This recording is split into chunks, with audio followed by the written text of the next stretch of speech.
शिव ने बहुत बार पार्वती जी से कहा था कि आप भक्ति किया करो, देखो मैं भी करता हूं। तो पार्वती जी कहा करती थी कि मुझे तो भगवान मिल गए हैं, आप देवों के देव महादेव हो, मुझे क्या जरूरत है भक्ति करने की। भगवान शिव बहुत समझाया करते थे कि जीव को भक्ति अवश्य करनी चाहिए, साधना करनी चाहिए, उस परमात्मा की भक्ति करो। लेकिन उस पार्वती का गला या बात उतरा नहीं करती। पुण्यात्माओं, जिस प्राणी को सुख गणा है वो सुख इस प्राणी का महादुश्मन है। कबीर साहब कहते हैं, सुख के माथे पत्थर पड़ो जिसते नाम हृदय ते जावे, और बलिहारी व दुख के जो पल पल नाम रटावे। तो पार्वती को इतना सुख था, सभी देवी देव हाथ जोड़ा करते थे और सर्व ऐश्वर्य उपलब्ध थे, तो उसने क्या जरूरत थी भक्ति करने की। तो इसलिए भगवान शिव के पास जो मंत्र था वो स्वयं जाप करते थे, वो पार्वती जी को मंत्र बताया नहीं। एक दिन भगवान शिव सैर सपट्टे को गए हुए थे बाहर, पीछे से नारद जी आ गए और नारद जी बोले कि हे माता, आप जन्म और मरण के दुख को सहन कर रही हो और आपके घर में एक ऐसी अनमोल वस्तु है जिसके सेवन करने से आपका ये जन्म और मृत्यु मिट सकता है। पार्वती जी ने पूछा कि भाई नारद, ऐसी कौन सी वस्तु है, मुझे तो मालूम नहीं। उस नारद जी ने बताया कि भगवान शिव के पास एक मंत्र है, अमर मंत्र, और वो किसी को नहीं बताते और स्वयं मंत्र का जाप करते हैं, जिस कारण से वो अमर हैं। और उस मंत्र के अभाव से आप जन्म और मृत्यु को प्राप्त होते रहते हो। आपका 108वां जन्म है और भगवान शिव कांस्टेंट चल रहे हैं, और ये जितने भी ये कंकाल टंगे हुए हैं सिर के रूंड तेरे, ये आपके हैं। आप 107 बार मर चुकी हो, 107 बार ही आपने भगवान शिव को ही वर रूप में चुना है। 107 जन्म आपके हो चुके, 108वां चल रहा है। तो पार्वती जी का यह बात खटकेगी कि सचमुच ये मेरे ही सिर हैं, अगर आपके ही हैं ये। लेकिन ये बात गले नहीं उतरे कि भगवान शिव के पास ऐसा मंत्र और मुझे ना देवे, क्योंकि वो मुझे बहुत प्यार करते हैं, मेरे लिए वो सर्वस्व सौंप सकते हैं, सब कुछ दे सकते हैं। ये नहीं हो सकता नारद जी। नारद जी कहने लगे कि देख ले माता, अभी तक आपने उनको एज ए हस्बैंड ट्रीट किया है, एज ए गॉड ट्रीट नहीं किया। अभी तक आपने उसको पति रूप में व्यवहार किया है, आपने उनको भगवान नहीं समझा। और जब तक आपके हृदय में यह डिमांड नहीं होएगी, जैसे गॉड गुरु जो होते हैं वो भगवान के तुल्य ही माने जाते, तो भगवान शिव उस समय इस मंत्र के प्रदान करने वाले गुरु थे। तो नारद जी तक कह के चले गए। अब पार्वती की नींद हराम होगी कि भगवान को आने दे, और मुझसे कोई अवश्य कोई ऐसी गलती बनी है जो ऐसी वस्तु को मुझसे छुपा रखा है, मैं अवश्य अभाग्नि कोई गलती कर रही होंगी। एकदम नम्रता आई। अब पहले तो पार्वती जी जैसे पति पत्नी बोलते हैं ऐसे बोला करती थी, और उस दिन आते ही चरणों में दंडवत प्रणाम किया और पैर पकड़ के रोने लगी। भगवान शिव ने पूछा कि किसने क्या कह दिया आपको, क्यों रो रहे हो, बताओ मुझे एक बार। तो पार्वती ने कहा कि आपके रहते मुझे कौन क्या कह सकता है, लेकिन मैं बहुत निकम्मी हूं कि मैं ऐसी कोई गलती कर रही हूं जिस कारण से आपने मुझसे एक अनमोल वस्तु छुपा रखी है। और मैं तो बालक हूं, आप तो भगवान हो, बालकों की गलतियां माफ किया करते, मैं तो बालिका हूं आपके सामने, और मुझे क्षमा करो, मुझसे कोई ऐसी गलती हुई। आपके पास एक अमोघ मंत्र है जिससे मेरा कल्याण हो सकता है, और तब भगवान शिव ने सोचा आज या कौन सा स्टेशन पकड़गी, या तो कदे भी इस बात के निकट भी नहीं थी, ना ऐसा मैंने कदे भाव देखा, ऐसी विनम्र नहीं देखी। तब उसने कहा कि तुझे कौन ऐसा भगवान मिल गया जो तेरी बुद्धि बदल दी, ये तेरे सतर का ज्ञान नहीं पार्वती, तेरी बुद्धि को मैं खूब जानता हूं। तब पार्वती जी ने कहा कि नारद जी आए थे, उन्होंने मुझे बताया है कि ये जितने भी ये कंकाल टंगे हुए इस माला में, ये मेरे सिर के, मेरे मुंह के रुंड, ये मेरे ही बताए हैं। मैं 107 बार मर चुकी हूं और आपको ही पति बनाया है मैंने। हे भगवान, क्या मैं मरती थी, आप मुझे कितना प्यार करते हो, और ये जब मैं मरती थी तो क्या आपको दुख नहीं होता था, और फिर भी आपने मुझे वह वस्तु नहीं दी जिससे मैं आपके जीवन तक तो जीवित रह सकती थी इस मंत्र से, ऐसा बताया है। तब भगवान शिव ने कहा कि सचमुच ये सब सिर तेरे ही हैं और गिनती के लिए रखे हुए हैं ताकि तेरी बुद्धि ठिकाने आ जा, इसलिए रखे। और ये दिन आ गया आज। तो भगवान शिव ने कहा कि आज तक मैं तेरी मृत्यु के उपरांत मैं कितना दुखी हुआ करता, वो तो मेरा मन जाने। जैसे उन्होंने बताया कि एक बार राजा दक्ष के यहां तू मृत्यु को प्राप्त हुई थी और तेरे उस अस्थि पिंजर को लिए मैं 10,000 वर्ष तक सीने से लगाए फिरा करता। मैं इतना पागल की तरह तेरे ऊपर आसक्त था, तेरे वियोग में मैं इतना दुखी होता था। पार्वती ने कहा कि फिर भी आपने मुझे यह मंत्र क्यों नहीं दिया जिससे मैं मरती नहीं और आपके साथ ही रहती। तब भगवान शिव ने कहा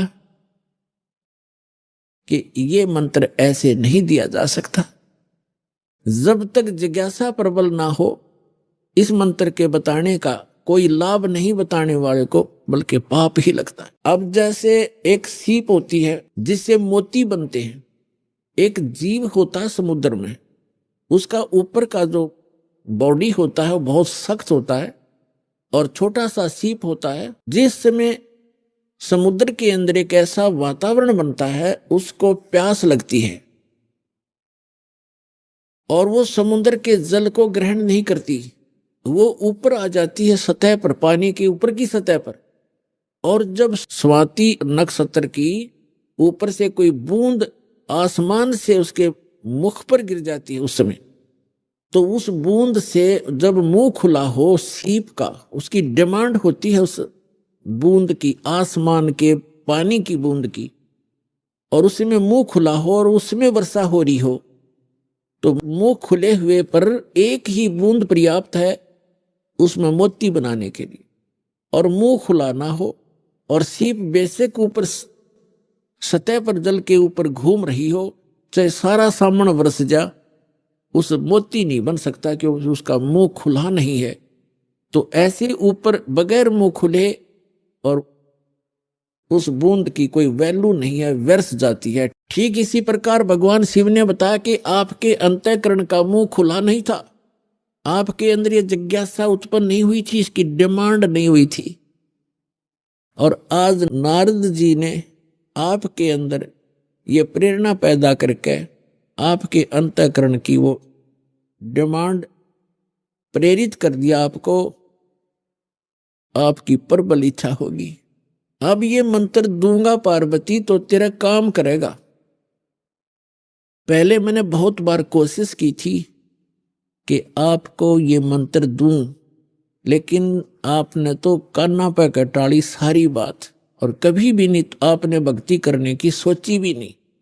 अगर आप मेरे ज्ञान को सुनती तो मैं ये मंत्र आपको प्रेरित करके ये मंत्र भी देता, लेकिन ये ऐसा अनमोल मंत्र है, बगैर जिज्ञासु के और प्रबल इच्छा हुए बिना ये देना व्यर्थ होता है। इसलिए मैंने आपको मरते हुए भी देखा, मैं रोता भी था, डकराता था, टक्कर मारता था, लेकिन ये अनमोल वस्तु दे नहीं सकता था। तो पुण्यात्माओं, उस मंत्र को कितना कॉन्फिडेंस रखा गया था भगवान शिव के द्वारा। पार्वती के अतिरिक्त उन्होंने किसी को यह मंत्र फिर खोला भी नहीं। अब पार्वती से कहा कि इस मंत्र को मैं उस स्थान पर दूंगा, कोई अन्य जीव जंतु ना सुन ले। तो वो कहां ले गए उनको? वहां ले गई जहां आज अमरनाथ नाम से स्थान प्रसिद्ध है। वहां एक उस स्थान पर एक सूखा वृक्ष था। सूखा वृक्ष खड़ा था, उसके पत्ते नहीं थे, टहनी अवश्य खड़ी थी, पत्तों रहित सूखी। और उसकी एक खोगड़ माने वृक्ष के अंदर एक, उसके तने में एक सुराख बन जाता अपने आप ही कुदरत। और उसमें एक मादा तोते ने अंडे दे रखे थे, उत्पन्न कर रखे थे, एक तोते के अंडे थे उसमें। तो भगवान शिव ने देखा कि आसपास, क्योंकि अगर कोई हरे वृक्ष के नीचे बैठते हैं तो कोई ना कोई पक्षी भी आकर बैठ सकता था, दिखाई नहीं देता, इसलिए ऐसे सूखे वृक्ष के नीचे बैठे जाकर कि कोई पक्षी भी निकट आवेगा तो पता लग जाएगा। तो उससे पहले भगवान शिव ने अपने दोनों हाथों को ऐसे जोर से बजाया 3 बार, और इतना भयंकर नाद हुआ, आसपास के पक्षी और पशु सैकड़ों दूर, किलोमीटर दूर उड़कर चले गए, इतने भयभीत हो गए।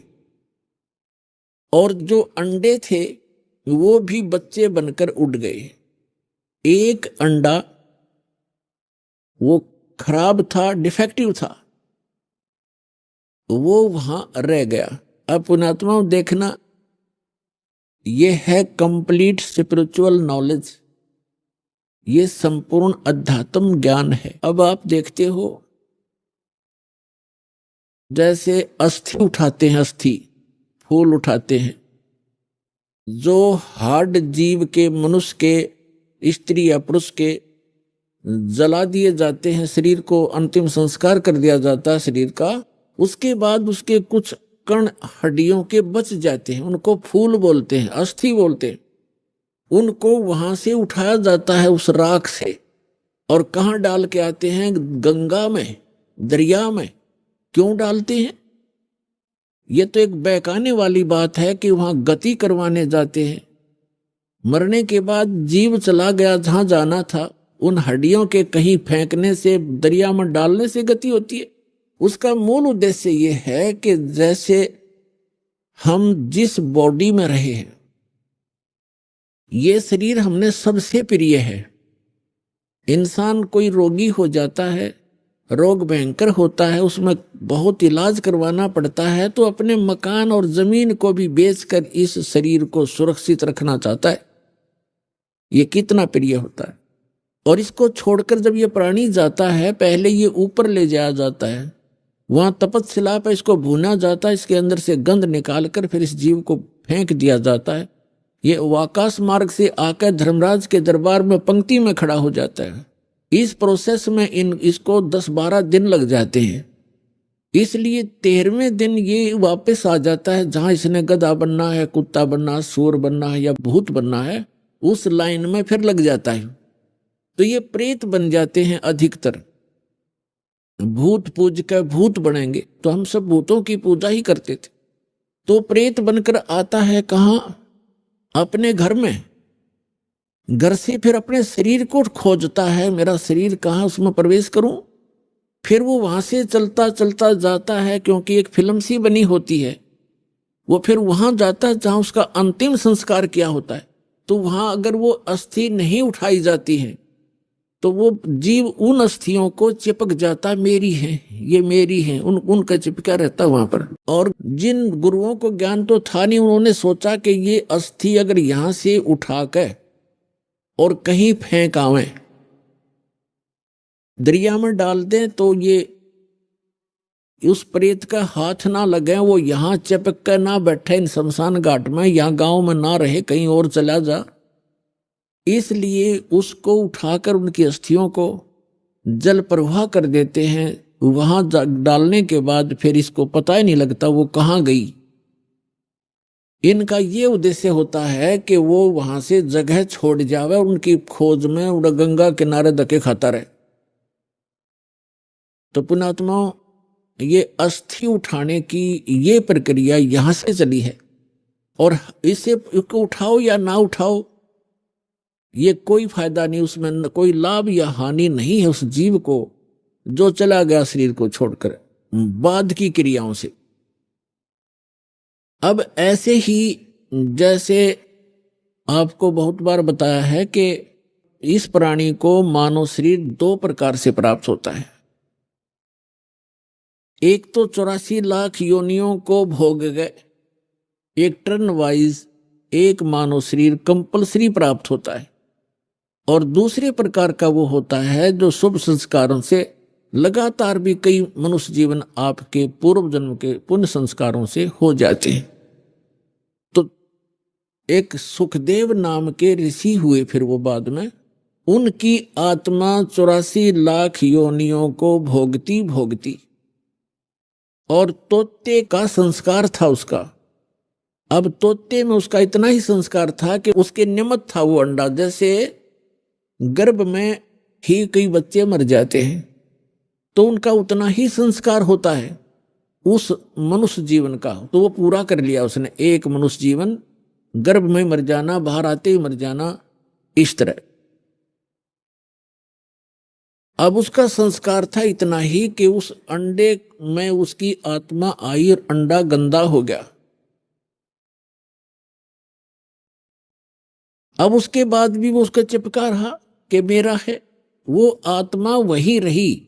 और बाकी अंडे जो स्वस्थ थे, भगवान शिव की अपनी जो धारणा से कि आसपास कोई अंडा हो वो भी स्वस्थ हो जाए, तो वो उस ताड़ी बजाने से अंडे बच्चे बनकर और पक्षी बनकर उड़ गए। अब वो संस्कार था उसका ऐसा ही निर्धारित था कि वहां भगवान शिव कथा सुनावेगा पार्वती को, क्योंकि कोई भी उपदेश दिया जाता है पहले सत्संग किया जाता है। तो भगवान शिव ने पार्वती को पहले उस अमर परमात्मा की कथा सुनाई कि कोई ऐसी शक्ति है, इनको वैसे ज्ञान नहीं, लेकिन वेदों से जैसा इनको ज्ञान प्राप्त हुआ तो ये बता रहे थे कि पार्वती उस परमात्मा की भक्ति करनी चाहिए, उस भगवान की भक्ति से जीव का मोक्ष होता है। और इन देवताओं को भी ये मानव शरीर माना जाता है, और मानव शरीर ये भगवान की साधना उपासना के लिए ही प्राप्त होता है।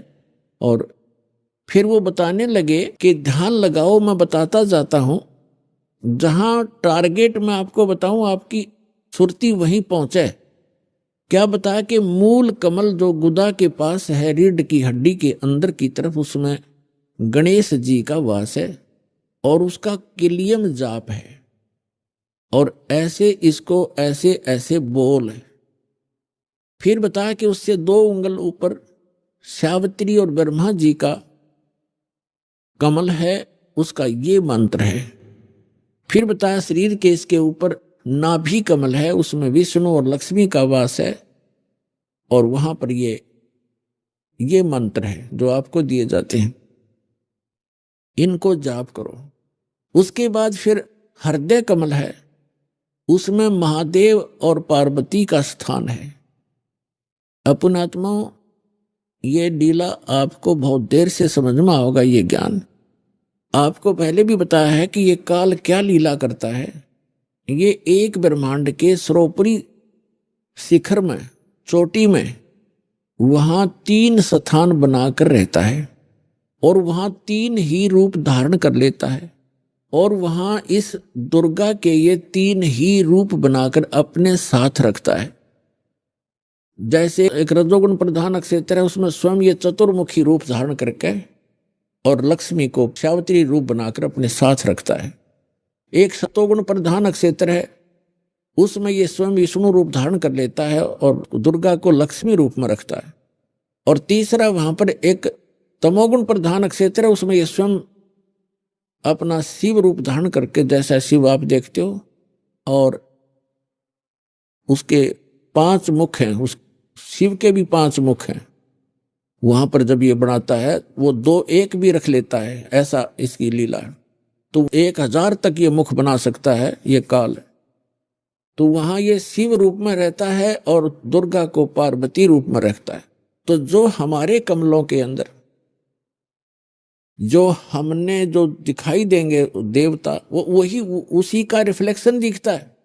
और वहां के इस इन स्थानों के इंचार्ज ये इनके पुत्र होते हैं।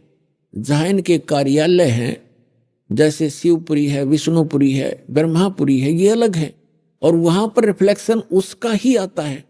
और वहां जो जीव इस मंत्र का की साधना करते हैं, उनकी साधना का अकाउंट ये इसके पुत्र रखते हैं। जैसे हम ब्रह्मा जी और सावित्री का जाप करते हैं, तो वो अकाउंट इनके पास जाएगा, अकाउंट यही रखेंगे ये ब्रह्मा विष्णु महेश ही, अलग से। तो पुण्यात्माओं, ये पीएचडी का मार्ग है, धीरे धीरे आपको समझ में आओगे। तो यहाँ शिव बता रहा है कि हृदय कमल में शिव और पार्वती का स्थान है, इसके ऐसे 12 पंखुड़ियां हैं, इसका ये मंत्र है। फिर कंठ कमल में देख, ये दुर्गा का स्थान है और इसमें इतने 16 पंखुड़ी हैं और इसका ये मंत्र है।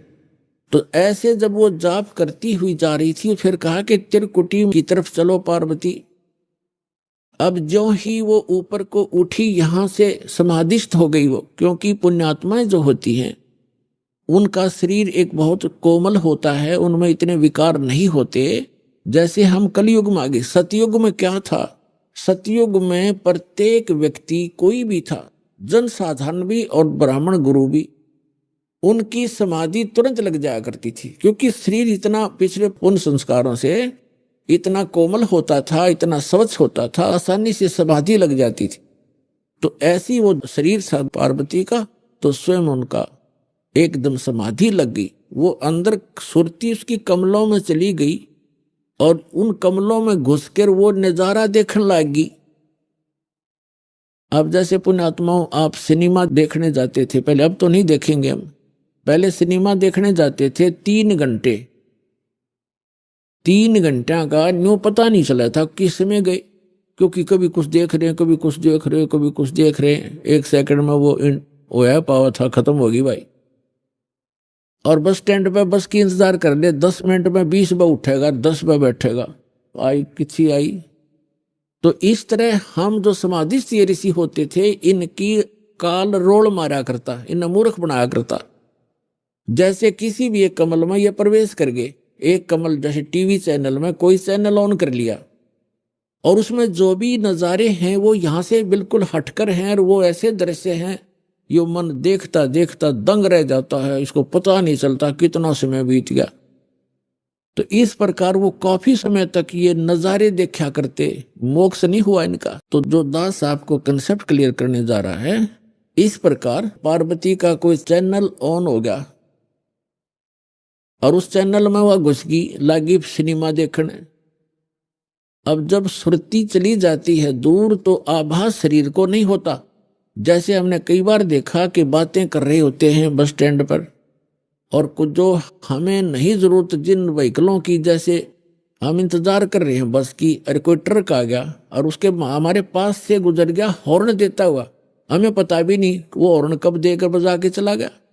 हम इतने उन बातों में मगन हो गए, इतनी सुरती हमारी वहां से हट गई। तो ऐसे पार्वती की सुरती हट गई और शिव जी बता रहे थे कि ऊपर देखो, मूल कमल में आपको ऐसे दिखाई देगा, हृदय कमल में ऐसे दिखेगा। तो पार्वती की समाधि लगी, किसी कमल में पहुंच गई, वह घुस गई उसमें, वह सैर सपट्टे कर रही। उधर से वो गंदा अंडा जो था तोते का, वो स्वस्थ हो गया भगवान की चर्चा सुन के। और एक महापुरुष के मुख से वो जल्दी असर करती है, तो उसी समय वो स्वस्थ होकर अंडे से बाहर निकलकर बच्चा भी बन गया तोते का। और वो तोता फिर भगवान शिव बता रहे हैं कि ये मंत्र जाप करो, इसको ऐसे ऐसे जाप करो, किलियम जपो गौरा, सुन मंडल में पहुंचे बोरा। इस पर काफी लंबा प्रकरण है, फिर बताएंगे। और ऐसे हरियम जपो, तो सारा बता रहा था। पहले तो पार्वती कह रही थी हाँ ऐसा ऐसा है, हाँ जी। तो फिर तोता लग गया कहने हाँ जी। अब पार्वती तो समाधिस्थ, भगवान शिव ने अला के देखा हुआ तो समाधिस्थ हो रही है, और हाँ जी की आवाज कहां से आ रही है। तो जब उसने देखा कि अवश्य यहाँ कोई व्यक्ति है, इधर उधर देखा, तो तोते ने सोचा है भी शिव जी पकड़ेगा, तेरी टिटवी दाबेगा। अब वो उड़ लिया, तोता वहां से उड़ लिया फर्र दे ही करके, अब शिव जी ने देखा कि इसने मेरा मंत्र प्राप्त कर लिया, तोता बड़ा बदमाश होता है, यो किताब बोल रहेगा इसने।